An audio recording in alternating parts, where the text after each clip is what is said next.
You drunk bastard. Thank you for pointing that out to us. I thought I'd make it obvious in case everybody missed it. I got better looking. Are you sitting over there smoking a cigarette too? No, it's not lit. No, he just Yeah, it's likes not to big do deal. it. He just likes to touch penis-shaped objects with his right hand. Hey, So ladies and welcome gentlemen, Ginger Lynn to Cinema Wasteland. Ginger Lynn, Cinema Wasteland. Welcome to the land of drunken debauchery. I feel at home. Great. And seated next to Ginger Lynn is Vanessa Del Rio. No. She's actually Vanessa. You suck for that, Art. I already explained the whole situation. Like, you just missed Eric Danville. He was here for 5 minutes. He's under the table. No, he's in the bag in there. I used a head. Oh. I used a fake head in a Linda Lovelace book to put him over. Oh. Yeah, call me. Oh. We're brutal, but We bust a lot of balls around here. yeah, especially if they're mine. Well, quit injuring your friends. All right, let's get off. Welcome that. to the 42nd Street Pete Grindhouse panel at Cinema Wasteland 20. Yeah. The legendary Ginger Lynn. Would you like me to start, Pete, or do you have a question? I'll start, Just go for it. I had this whole scenario worked out till everybody bailed out on me, but I can still carry it off because I'm not that What, drunk chopped yet. liver? I'm No, sorry. no. You're the best. You're the best. I mean, you're the best. Thank you. But I had this whole thing mapped out, and everybody fucked me up. But you know something? You're the best because here's the segue. You know, I was bouncing around 42nd Street, Times Square in the 70s, and then in the 80s I started like drifting into Norman Land and stuff like that, and hustling and wheeling and dealing. But one of the biggest things I remember was turning the corner on 42nd and 8th, and right over the Victory Theater was Girls on Fire with Ginger Lynn and John Holmes. I believe that was the first adult billboard in Times Square. Yeah. I believe that it was. So it was pretty exciting. It was also the first time that I walked on a red carpet, and I remember I walked into the theater. I'm walking down, and I still have the same dress that I wore that night. And I walked in. I'm so excited, I'm ready to watch myself, and I'd never seen myself on film. So I'm sitting there, and there's dialogue and acting, and then I'm naked, and I'm like, oh, I look stupid. I just my cheeks were sunk in, and it was not a pretty picture. I left. You left? I did. I was embarrassed. Yeah, I can't watch my movies. That was like your second or third film, huh? Probably about my 7th or 8th. It was a little bit into it, but it was my first film with John Holmes. Yes. Yeah, because you came in real strong in the 80s because it was like, you had Sika, Vanessa Del Rio, and those guys. Those were like, they call it the golden age, but you were like on the crest of the next wave with you and Christy Canyon and those people, so. And, the first adult movie that I ever watched, I was 16, I snuck into the theater in Rockford, Illinois, and Vanessa Del Rio was the woman that I saw up on the screen. And it was quite a few years later before I did my first movie, of course, but Vanessa had a big impact on my choices. So what exactly got you into the business? I moved. I lived in Illinois. I grew up in Rockford. Moved to California, and I was thinking, Illinois people. And I was thinking that I was going to move to Los Angeles. I had in Illinois. I managed a record store. I worked back when they had this.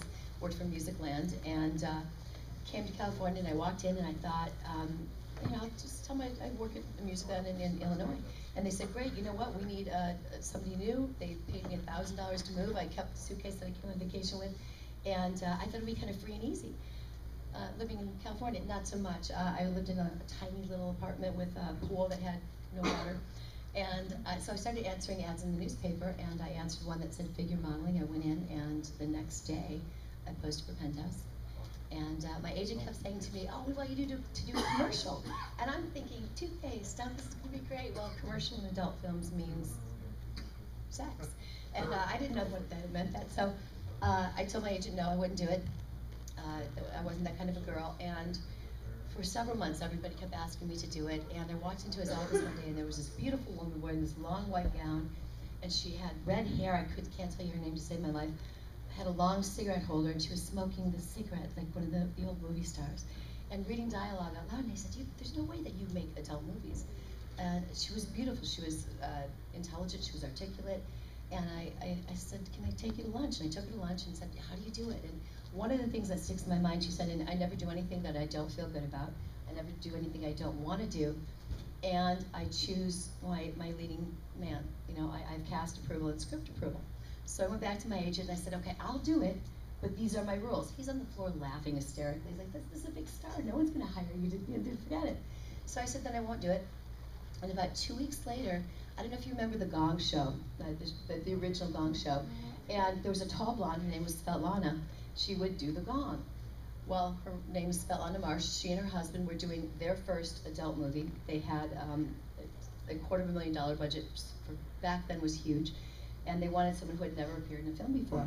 So they agreed to all my terms. My first film was Surrender in Paradise. If you've ever seen this, there's a scene where I'm wearing a red dress in a hammock.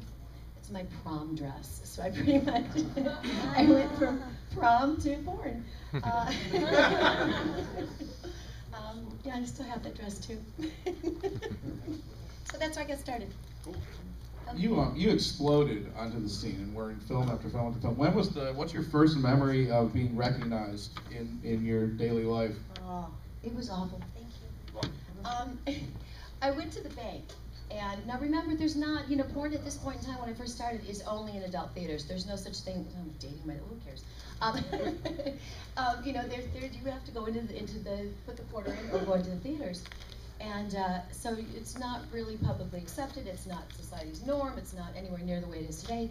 And I'm at the bank, and I go in, and the bank manager comes and goes, I know you, I've seen you, you're a soap opera, and he's trying to figure it out. And you can see the color, it went from his chest red, and you can see the line go up, and then he said, I thought you were someone else, and he walked away. So yeah, I think today my bank manager introduces me to everyone. It's a different bank. You were like one of the biggest stars in the video boom too, because how many did you actually shoot on film before everybody was shooting on video? In the initial stint of my adult career, I started in December of 1983. I made my first movie. I turned 21 during the filming of that, and I went through till February 11th, 1986. In that time frame, I did 69 adult films, no pun intended. Everything turned out that way. Now there may be other ones out there, but if you look, somebody came up to me today, and there's a movie I did. When it first came out, it was called Pretty as You Feel. And then they re-released it a year later as Dr. Ginger. And then they re-released it again as Sperm Busters. Not my favorite title. I didn't like that title. Not a lot of creativity in the adult industry. Well, and that's very rare. Back then, they didn't have those kinds of titles. My movies were Ginger and Ginger on the Rocks and, Ginger Sex Asylum and Blame It on Ginger. They had, titles that when you walked in, when the video, let me backtrack here. So, of all of the movies I did in that first 2.5 years, 2 years and 3 months, I'm going to guess that there's over 30, possibly closer to 35, about half of them that were shot on film, and then the video, video came out. And it was a time where, you had to go in the back room to rent the adult video. Is that me? Oh, sorry. So you had to go in the back room to rent the videos, and they started gradually moving them out to the front. And because the box covers most of my films, I was the first adult performer ever to have a contract. It was, they went back to the old Hollywood days. So, I had input on everything that we did, including the box covers and the scripts and the cast. And Vivid Video is who I signed with, and we started the company together. Actually, I remember helping them roll pennies when we would go and do autograph signings and things. But one of the things they did that changed the industry was that their box covers were beautiful. They didn't look, they weren't called Sperm Busters, and they didn't have hardcore shots on them. They were beautiful photos, and they started to put them out in the main area of the store. And there was a time when it was almost that you bought your VCR and you bought a Ginger movie at the same time. There were whole sections of them, and my movies, I'm nice, I'm the girl next door, but I'm naughty. And so people that didn't watch adult films before, especially women, because this, you didn't go to the theaters. So now all of a sudden couples are going, Daddy, let's watch a movie. And you'd see me on the box cover, and it was easy for a girl to say, she looks nice, I think I might like to do it there.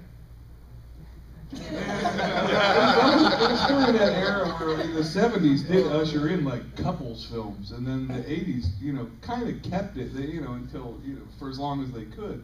They kept that feel to a lot of the films, like it's made for couples. Go ahead and watch it with your. They did, and so you went from films that were shot on film, movies that were shot on film, and when I started, we had scripts. We had, just like any theatrical release or any independent film, you have a script, and they were, you know, between 70 and 120 pages. And what they would do is somebody would write the movie, they'd write the storyline, and then go, okay, I think there should be sex here and here. And there, you know, some movies only had 2 or 3 sex scenes. So it was a movie that there was the build-up, the passion, the excitement. And then you got to, you know, the good stuff, and you're like, this is awesome, and they did keep that. That's what the point I was making is adult films have lost that now. There's no plot, no story to most of them nowadays. They went back to being loops. That's why it's like 5 scenes for $29.95. Who gives a shit? There's no. That's what I always said. When Ginger was doing the stuff, when everybody else was doing the stuff, there was a little bit of soul to it, a lot of heart and soul to it. You had, you know, credible scripts, credible storylines, and I always said one thing about you: you could really act. There was no doubt in my mind that you could really act, and people could pull it off back then. Right. And you know, that's the way it was. Like I said, now it's back to loops again. It's like history repeated itself. Exactly. And we're back to the beginning again. Loops are easier to shoot, and you can now you just jam out 2 hours worth on a DVD. But back then we actually tried. My favorite adult films were always spoofs of Hollywood hits. I mean, they were Like Beverly Hills Cops, starring Ginger Lynn. But one of the things, that's a good example, because you could tell from watching that movie that you could really do comedy. I mean, you're funny in that movie, and then later on you did the Vice Academy movies, of course. But a lot of mainstream papers, or almost all mainstream papers by the early 80s, weren't running ads in the newspapers for hardcore films. Right. But I grew up in Buffalo, New York, and they would run for the Niagara Falls theaters. With the regular movie pages, they would run the ad mats, and they would always have a Ginger Lynn almost every week. Some theater was showing something with Ginger Lynn. But in any event, do you have any background in comedy? I mean, you're very funny in the movies where you did some comedy. Thank you. No, you know what I did after seeing myself in I told you the first film where I thought I looked funny. I also realized that I sucked, and I don't. Well. Yeah.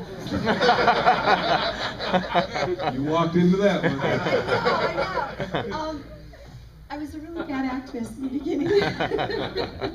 And so, you know, anything that I do, I want to love what I'm doing. I want to enjoy it.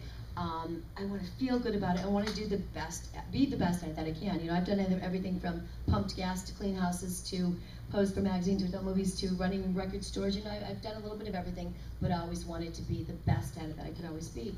Or that I could ever be. And so I actually signed up and studied at the Beverly Hills Playhouse with Milton Sellers for 7 years.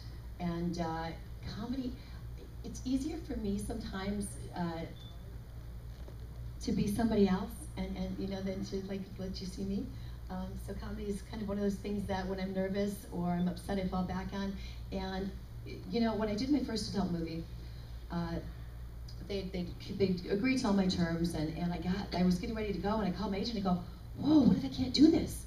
I hadn't thought it through. You know, I have the lead in 2 movies, and I've laid down all these rules and laws, and he said, well, you know, I think what you should do is a loop, an 8mm loop.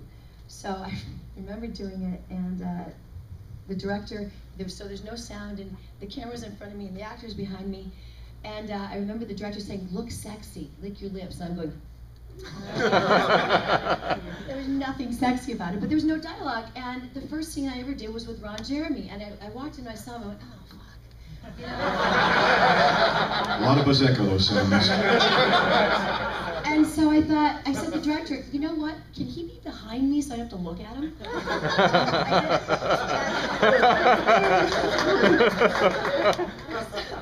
I did the scene, and nobody wants to look at him. He is a great guy. Well, I have funny stories. We were walking down. I was in L.A. one time with a buddy of mine, and if everyone who remembers the Fangoria trading card set, the first card that set is the first Godzilla movie. And here comes Ron Jeremy, and my buddy's going, damn, what do I got for him to sign? Ron, sign this Godzilla card. And then he goes, why? He goes, you're the Godzilla of porn. And Ron goes, I don't know if that's a good thing or a bad thing. And my buddy Chris looks at him and goes, both.